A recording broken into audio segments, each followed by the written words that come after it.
Đâu đâu cũng là camera an ninh, kể cả trong những cái con hẻm nhỏ thì cũng như vậy luôn. Bây giờ thì đang đèn đỏ nhé mọi người nhé. Đây này, đèn đỏ xa xa kia kìa. Đấy. Nhưng mà đây này, toàn là vượt đèn đỏ thôi này. Nếu mà bảo là đỗ có nghĩa là sát với cái mép vạch thì ở đây phải cách cả mét, hơn mét. Xong rồi thì là đỗ loạn xạ ngầu như này luôn mọi người ơi. Không biết là ở bên Việt Nam của chúng ta thì với cái mức phạt là sử dụng những cái kiểu như là ô dù như vậy thì phạt bao nhiêu mọi người nhỉ? Ở Trung Quốc thì có cái điểm công dân đây này, ví dụ như là của bạn Nguyên đây. Bạn Nguyên đây đang có là 746 điểm. Có nhiều người khi mà tìm hiểu về kết hôn ấy nhỉ, con gái trai của Trung Quốc ấy, nói chung là đấy người ta sẽ hỏi về cái số điểm này ấy, mọi người. Người ta đi công ty làm việc có ông chủ công ty xem cái này. Người ta nói rằng là ở Trung Quốc người ta có một cái hệ thống camera mà người ta chấm điểm công dân ấy. Thì liệu ở đây nó đúng không? Khi mà anh ở đây lâu rồi thì anh sẽ biết cái điều đấy. Em nghĩ là như vậy.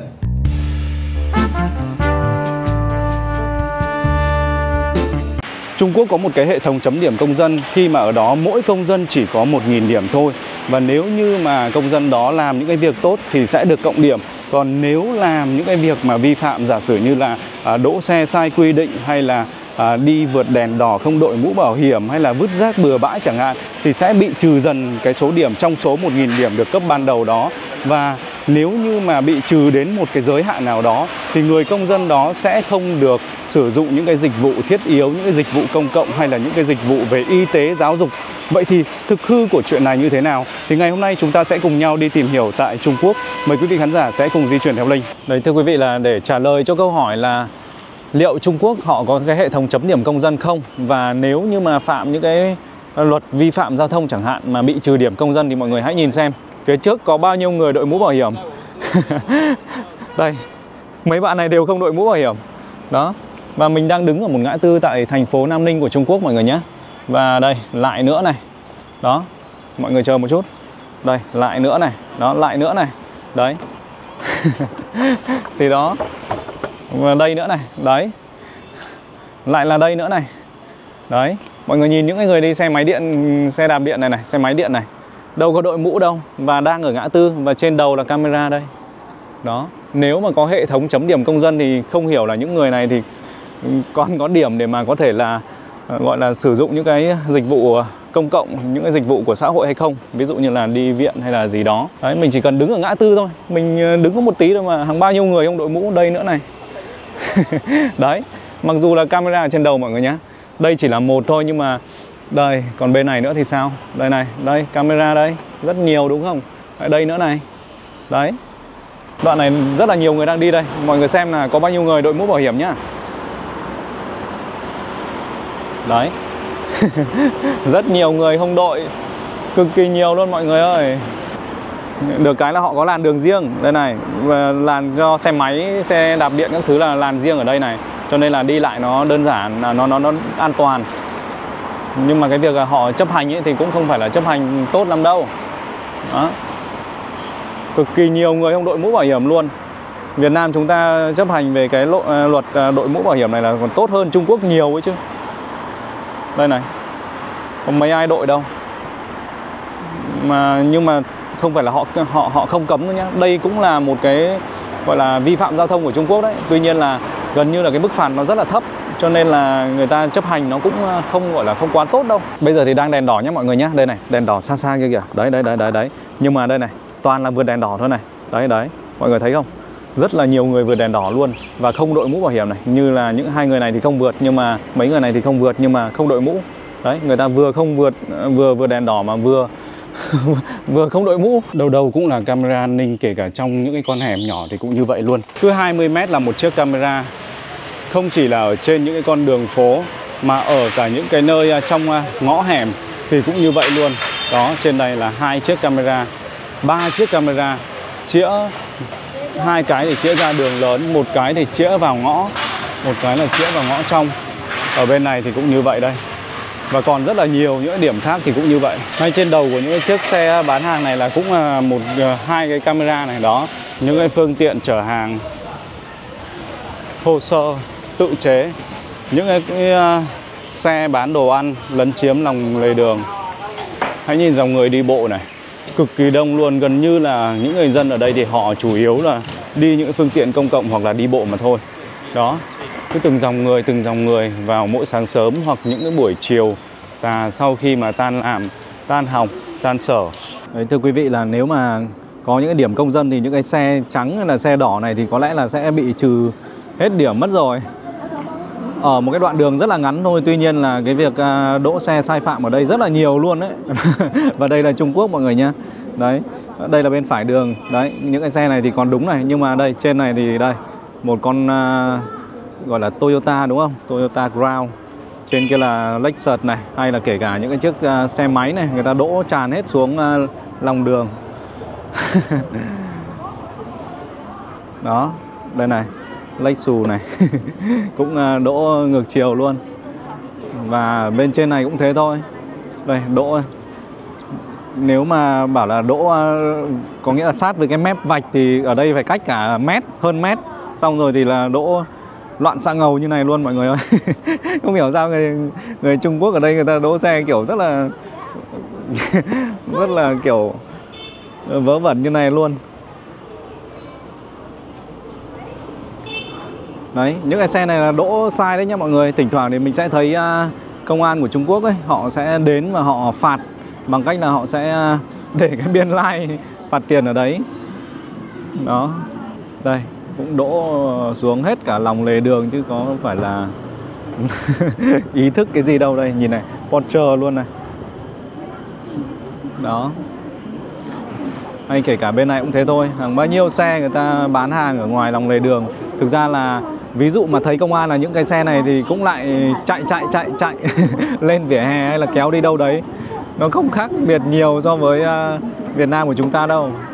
Ở bên này thì che ô sẽ không bị phạt. Đấy, những cái ô ở trên những cái chiếc xe máy này. Đó. Đấy, không biết là ở bên Việt Nam của chúng ta thì với cái mức phạt là sử dụng những cái kiểu như là ô dù như vậy thì phạt bao nhiêu mọi người nhỉ? Rồi mọi người hãy nhìn cái hệ thống cam ở trên đầu của Linh như này. Đây, nó đang nhấp nháy, đang chụp hình này. Đó, mọi người có đếm được bao nhiêu cái cam đang chụp hình không? Rất nhiều đúng không? Và Trung Quốc quản lý hơn 1,4 tỷ dân là bằng những cái hệ thống camera này được rải khắp mọi nơi trên đất nước của họ. Và gần như là chúng ta để mà gọi là qua được cái con đường này thì không thể nào mà không bị ghi lại hình ảnh mọi người ạ. Đó, và nếu như mà có một cái thứ gọi là điểm công dân ở Trung Quốc thì thực sự là cuộc sống của chúng ta sẽ cảm giác rất là bức bí, rất là ngột ngạt đúng không? Sẽ bị kiểm soát rất là gắt gao như vậy. Tuy nhiên là cái việc điểm công dân này thì có lẽ chúng ta cần phải tìm hiểu kỹ hơn. Bây giờ thì mời mọi người sẽ cùng Linh, chúng ta sẽ đi tìm những cái người Trung Quốc hoặc là những người đang sinh sống làm việc tại Trung Quốc để hỏi xem là thực hư của cái hệ thống chấm điểm công dân này là như thế nào. Mời mọi người sẽ tiếp tục di chuyển theo Linh ạ. Đây thì hôm nay thì Linh đang có mặt tại nhà anh Sơn. Thì anh Sơn là một có trường hợp rất là đặc biệt, đó là một người anh ở Việt Nam nhưng mà lại lấy vợ Trung Quốc, thì cũng đã lấy cũng hơn 10 năm rồi anh. Thì anh lấy vợ từ năm 2015. Thế là trước là hai anh chị là có lẽ là anh học du học bên này. Trước đây là anh đi học ngoại ngữ ở trường Đại học Quốc gia Hà Nội. Sau đó thì vợ anh là sang Việt Nam du học. Sang Việt Nam du học. Hai người gặp nhau ở Hà Nội.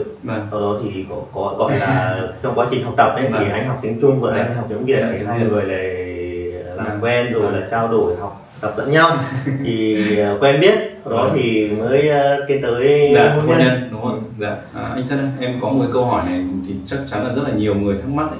Thì ở Việt Nam, tại vì cũng là do xem những cái có nghĩa là về báo chí phương Tây ấy, thì người ta nói rằng là ở Trung Quốc người ta có một cái hệ thống camera mà người ta chấm điểm công dân ấy. Thì liệu cái đấy nó đúng không? Khi mà anh ở đây lâu rồi thì anh sẽ biết cái điều đấy. Em nghĩ là như vậy. Thực ra ở đây ấy, thì hệ thống camera ở Trung Quốc thì nó gọi là khá là đầy đủ. Nó được trang bị ở khắp mọi nơi. Thì hệ thống camera này nó có tác dụng gì? Tức là một là về giao thông, quản lý vấn đề đi lại. Thì khi mình xe đi vi phạm giao thông, phạt nguội các thứ thì nó xuất hiện ở khắp mọi nơi, cho nên là khi mình đi xe mình phải tuân thủ giao thông, cho nên là cái ý thức của người dân sẽ là được nâng cao lên. Thứ hai nữa là vấn đề về phòng chống tội phạm. Tức là ví dụ chẳng hạn như trộm cắp các thứ, bây giờ camera khắp nơi, đi đâu người ta chỉ cần biết là có cái người này ở khu vực này đi đến khu vực kia thì người ta sẽ biết được hết, tra ra nó rất là nhanh, rất là tiện. Thế còn chấm điểm công dân thì ở đây anh thấy là như em nói thì hiện tại anh thấy đây là chưa có, đúng không? chưa có. Tức là để đánh giá công dân qua cái gì thì ví dụ như ý thức hàng ngày, người ta sẽ ở trong cái khu nơi người ta ở, người ta sẽ có những cái khu để mà tụ họp, rồi là họp để mà trao đổi lẫn nhau, thì có những cái gì không tốt thì họ sẽ cùng đưa ra mà cùng để mà cùng đóng góp ý kiến để cùng nhau sửa. Ví dụ chẳng hạn là một cái khu nhà này, người nói là không được vứt rác bừa bãi này, hoặc là không được nói tục kiểu vậy, hoặc là khi mà tối đến không được làm ồn quá 10 giờ đêm, ví dụ chẳng hạn như thế, thì cái này thì người ta tự bảo bán lẫn nhau thôi. Bởi vì là ở đây khi mà cuộc sống kinh tế đi lên thì cái ý thức của người dân người ta cũng sẽ đi lên. Đấy thì anh Sơn này trước đây cũng là thầy giáo, mà nhất là lại thầy giáo về ngôn ngữ nữa, cho nên là với cả có thời gian sống tại Trung Quốc này thì cũng đã hơn 10 năm rồi, cho nên là cũng rất là nhiều những người bạn chẳng hạn, hay là những người ở Việt Nam khi mà có nhu cầu sang Trung Quốc để tìm hàng hóa hay là đi đâu đó thì cũng thường liên lạc với anh ấy. Đấy thì nếu mà trong những người mà đang theo dõi kênh của Linh ấy, quý khán giả nếu có nhu cầu mà sang Trung Quốc và tìm những cái nguồn hàng hay là tóm lại là những cái gì liên quan đến Trung Quốc thì có thể liên lạc với anh Sơn đây. Đấy, thì Linh sẽ để kết nối giúp đó. Cảm ơn anh Sơn rất là nhiều nhé. Thưa quý vị, là hiện tại thì Linh đang ở tại văn phòng của bạn Nguyên. Thì bạn Nguyên làm về công ty du lịch. Ở đây thì mình sẽ hỏi luôn bạn Nguyên để xem là ở Trung Quốc thì thực sự là có cái điểm công dân như là mọi người hay nhắc đến không? Ở Trung Quốc thì có cái điểm công dân không? Có nghĩa là cái điểm đấy thì có nghĩa là ở Việt Nam hay là có nhiều báo chí phương Tây người ta nói rằng là ở Trung Quốc thì có một cái hệ thống điểm công dân. Giả sử như là mình làm việc tốt ấy thì được cộng điểm, hoặc là ví dụ như là mình vứt rác bừa bãi hay là những việc không tốt ấy thì mình sẽ bị trừ điểm, và sau đó thì sẽ không được mua vé tàu, hay là ví dụ như là đi bệnh viện, hay là các giấy tờ nó khó khăn hơn ấy. Thì là Nguyên đã nghe bao giờ về cái điểm công dân đấy chưa? Cái này thì chưa có, chỉ có Chính phủ Bảo là có đấy. Chưa có à? Chính phủ Bảo có một cái này là đến dùng này. Đây. Chính phủ Bảo đây, thưa mọi người, là đây Chính phủ Bảo nó là một cái phần mềm thanh toán của Trung Quốc đây này. Và đây là một cái phần mềm đây, mình cũng có cái phần mềm đó. Đó. Và cái này số còn nghe đấy. Chính phủ Bảo là mới có cái này. Đấy. Thì đây đây. Về trong máy. Đây này. Đây là một cái phần mềm về cái thanh toán ở Trung Quốc mọi người ạ. Thì ở Trung Quốc ấy thực tế là không có cái điểm công dân như mà mọi người hay đang gọi là hiểu sai hay là hiểu nhầm đâu, mà họ chỉ có thứ nhất là điểm về giao thông, có nghĩa là điểm khi mà chúng ta vi phạm luật giao thông ấy thì là mỗi người sẽ có bao nhiêu điểm nhỉ? 12 điểm. Nếu mà giả sử như là mình vi phạm giao thông xong rồi bị trừ hết thì sao? Bị trừ hết xuống còn không điểm ấy. phải đi thi lại. Thi lại. Nhưng mà thi lại thì có tốn nhiều tiền hơn lần đầu không? Cũng như ngày xưa. cũng giống như thế đúng không? Cũng như ngày xưa. Nhưng mà sau khoảng bao lâu thì được thi lại? Có nghĩa là ví dụ năm nay mình bị trừ hết điểm rồi thì có phải là chờ 1 năm sau thì mới được thi không, hay là được thi luôn? Phải chờ 1-2 năm. Thế à? Có nghĩa là hết năm. Phải chờ hay tròn 1 năm. 1 năm. Chờ 1 năm. Có nghĩa là sau khi bị trừ hết 12 điểm trên bằng lái xe ấy, thì mọi người phải chờ khoảng 1 năm sau thì mới được bắt đầu là tóm lại là thi lại cái bằng lái xe. Đấy, còn về cái điểm công dân ấy thì họ không phải là có điểm công dân đâu, mà họ có cái điểm gọi là điểm tín dụng ở trên một cái app thanh toán gọi là app Alipay. Ở Việt Nam thì gọi là Alipay, còn Trung Quốc thì gọi là Chính phủ Bảo. Và cái điểm số là đây này, ví dụ như là của bạn Nguyên đây. Bạn Nguyên đây đang có là 746 điểm. Thì cái mức cao nhất của cái số điểm này là cao nhất là 950 điểm. Đấy, thì 746 có phải mức cao không? 746 là cao gì? Là cao. là có 550 trở lên là cao gì? 550 trở lên là cao. Về mấy 6 746. 746, đấy là 746. Có nghĩa là khi mà mình điểm cao thì mình có được quyền lợi gì không? Lợi ích cao là mua hàng ở trên mạng là có thể không cần trả tiền trước, hàng về đến nhà mới trả tiền. Có nghĩa là khi mà điểm cao ấy là các bạn ấy mua hàng thì sẽ không phải đặt cọc trả tiền trước, mà là hàng đến nhà rồi mình xem hàng. Rồi mà mình dùng một thời gian. Mình dùng một thời gian. Thấy ok là mới trả tiền cũng được. Ok mới trả tiền. Hiểu. Thế còn nếu mà giả sử như là mình bị điểm thấp ấy thì là mình sẽ như nào nhỉ? Điểm thấp thì phải mua hàng gì thì phải trả tiền luôn. Mua hàng thì phải trả tiền luôn. Còn có hàng mẫu đi về là cái này chưa lấy được hàng mẫu. Điểm cao là có thể lên được hàm mẫu, xem hàm mẫu không có vấn đề gì mới trả điểm mới được. Có nghĩa là nói chung là điểm cao thì được xem hàng trước, sau đó thì được sử dụng trước xong rồi trả tiền sau. Còn có mua hàng thì phải điểm cộ, là điểm cao là không cần điểm cộ. Có nghĩa là điểm cao là không cần đặt cọc. Ví dụ như là đi khách sạn ấy là sẽ không phải đặt cọc đúng không? Nếu là đi khách sạn là điểm cao là không cần đặt cọc. Mà hơn 550 điểm là điểm cao à?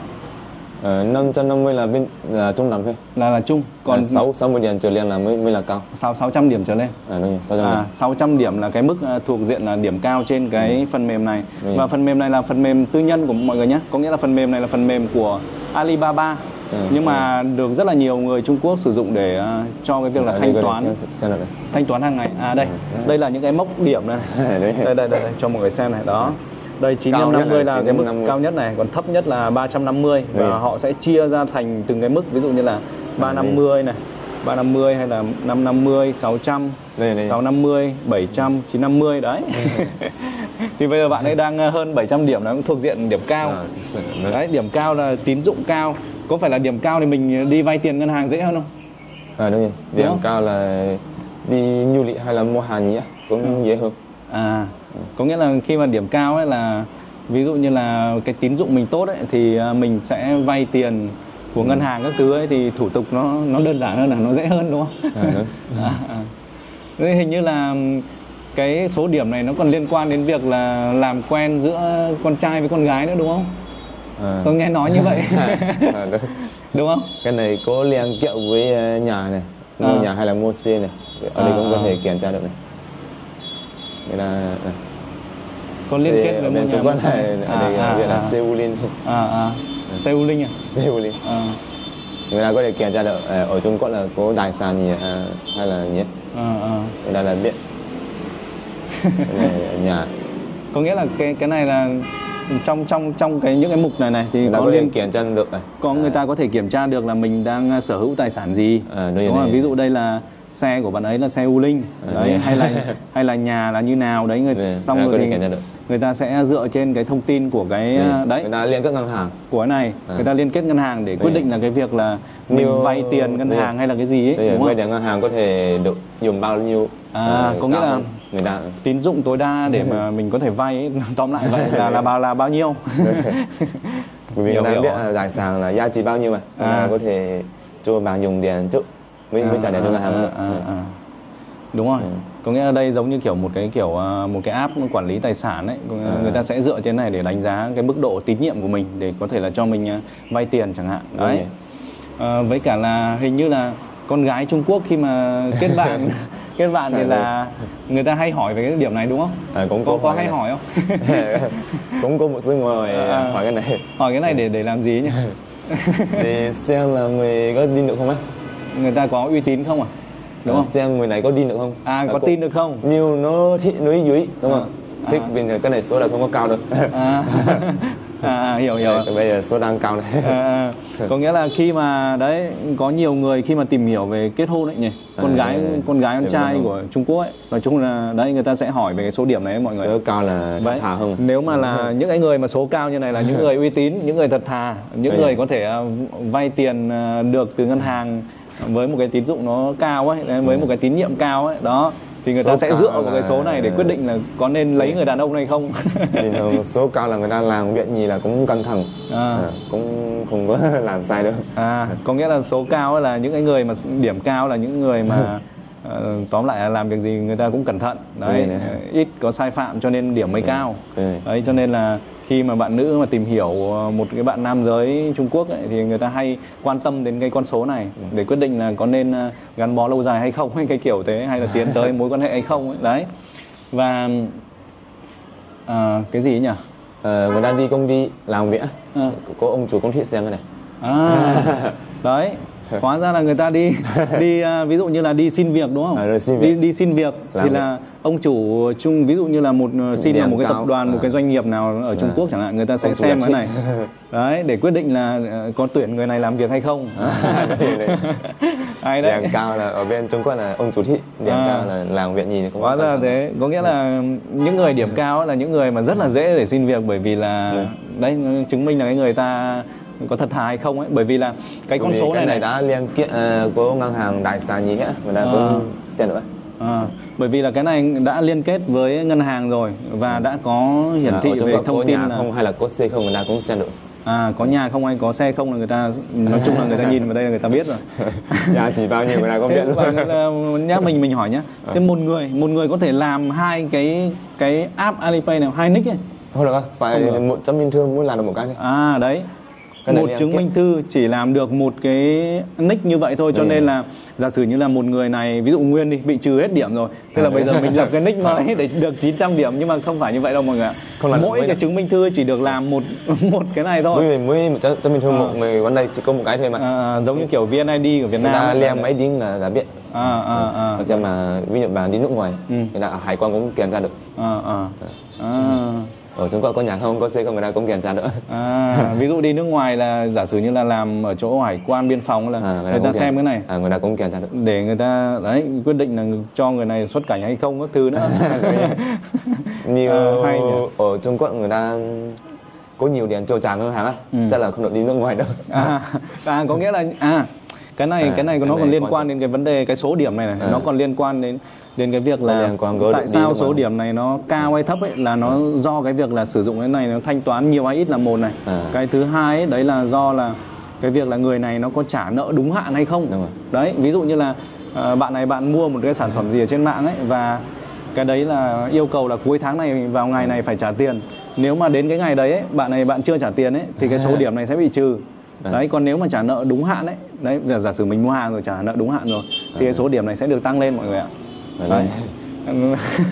cũng hay, nhưng mà mọi người nhá, đây không phải là một cái app của chính phủ mà đây là app của tư nhân của tập đoàn Alibaba. Jack Ma, đúng không? Alibaba ông chủ là Jack Ma, Mã Vân trong là Mã Vân thì chính là Jack Ma. Đấy, Jack Ma, Mã Vân ở Trung Quốc. Mã Vân ở Trung Quốc. Ngoài ra còn cái này còn cái gì không? Cái này còn gì hay không? liên kết với Alibaba là ở trên mạng người ta thích lấy hàng ở trên mạng. Cái này Alibaba. Alibaba. Bây giờ cũng có nhiều người lấy hàng ở trên mạng. Đấy thì tóm lại là chốt lại là ở Trung Quốc họ không có cái điểm công dân như nhiều người đang bị hiểu nhầm đâu, mà họ chỉ có cái điểm tín dụng trên cái phần mềm này thôi, và họ có cái điểm mà gọi là điểm giao thông. Thì Việt Nam thì chúng ta cũng đang áp dụng cái điểm giao thông là 12 điểm trên bằng lái xe đấy. Đấy. Còn cái tín dụng thì là thực ra là Việt Nam cũng có, và kể cả tất cả những cái nước phát triển thì đều có cái điểm tín dụng đó để mà có thể dựa trên cái đó để mà quyết định là việc cho người này vay vốn bao nhiêu chẳng hạn đấy, để đánh giá cái tín nhiệm. Cái này đèn giao thông, nhưng mà bây giờ ở nước ngoài là không một được. Đèn giao thông, đèn giao thông á, cái này dùng giao thông ở bên Trung Quốc. Thế hôm nào nếu mà có thời gian thì cho tôi đi cùng xong rồi thử dùng cái này nhé. Cái này ở nước ngoài không xem được đâu. Tôi hiểu rồi. Nhưng mà ý là hôm nào mình ở bên Đông Hưng á, cái này là mình thử có thể xem được là có vi phạm gì không. Lái xe. Cái này kiểu phạt nguội mọi người. Kiểu một cái app liên quan đến phạt nguội ấy. Đấy. Phạt nguội. Đấy thì qua câu chuyện này thì cũng rất là hy vọng là mọi người tóm lại là mình không bị hiểu nhầm nữa về cái vấn đề là điểm số công dân ở Trung Quốc đó. Điểm số công dân. Thực ra là ở Việt Nam ấy cũng có cái điểm công dân mọi người, cũng có điểm công dân. Tuy nhiên ấy, cái điểm công dân này lại là chấm điểm một cách gọi là bằng cơm, nó chính là những cái bà hàng xóm. Ở Việt Nam có không? Ở Việt Nam thực ra là không có cái phần mềm như này, chưa có. Đấy thì qua những cái gì mà mình hỏi bạn Nguyên cũng như là mình hỏi một vài những người khác ấy, thì đấy thì mọi người đã biết là thực hư về cái câu chuyện là điểm công dân ở Trung Quốc như thế nào rồi đúng không? Đó. Thì thực tế là họ không có cái điểm công dân này. Đó.